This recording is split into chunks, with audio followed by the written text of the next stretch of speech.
Magdudumarang lokal nga pamunuan ng syudad han Borongan ng Pre-Employment Readiness Workshop ipinagit Public Employment Service Office of PESO nga pagbubuhaton na Mayor's Conference Room ito'y Biyes ug Biyernes nga mga adlaw, Mayo 21 ug Mayo 22 ngan Mayo 28 ug Mayo 29 alas 8 aga nga dayton alas 5 hitkulub.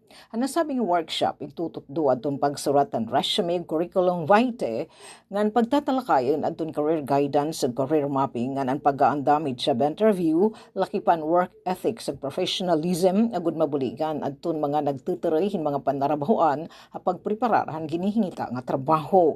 Limitado daw good ang slots sang dinaabi-abihan PESO Borongan adton fresh graduates anin uman nga individual nga interesado makatrabaho nga pagpahimulusan ini nga oportunidad.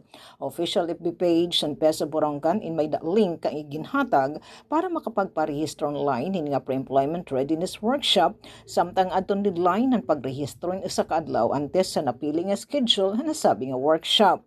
Tuupan PESO Borongan nga maging andam nga makatrabaho ha pagtukod hing kabubuwasan.